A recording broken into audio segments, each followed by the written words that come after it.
ছাত্র জনতার অভ্যুত্থানের মুখে ফ্যাসিবাদের পতনের সেই দিনগুলোতে রক্তে রঞ্জিত হয়েছিল আশুলিয়া ও মুন্সিগঞ্জের রাজপথ।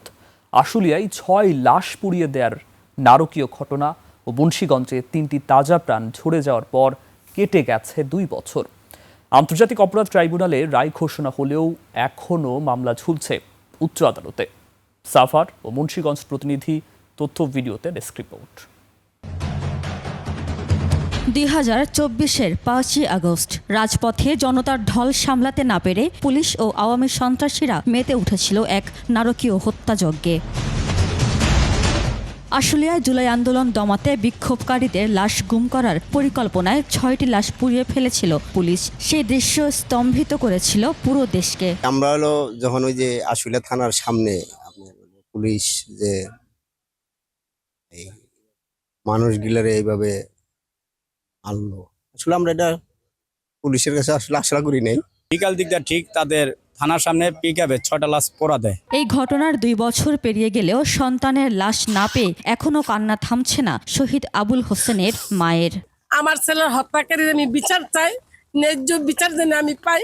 কেন আমার ছেলেকে গুলি করা হয়েছে, ঠিক আছে, ওরা পুড়িয়ে ফেললে কেন? 2 সন্তানকে নিয়ে দিশেহারা আবুলের স্ত্রী লাকি আক্তারও। অপরাধীদের দ্রুত বিচারের দাবি পরিবারের। 25 দিন পরে একটা ভিডিও ভাইরাল হইলো, তখন দেখি যে ওই ভ্যানে আমার স্বামীর গেঞ্জি আর হাত দেখে আর লুঙ্গি দেখে আমি জাস্টিফাই করছি যে ওটা আমার স্বামী। আমার বাবাকে ওরা ভ্যানে গুলি করে মাইরে ভ্যানে পুড়ে ফেলছে, তার জন্য আমি বিচার চাই।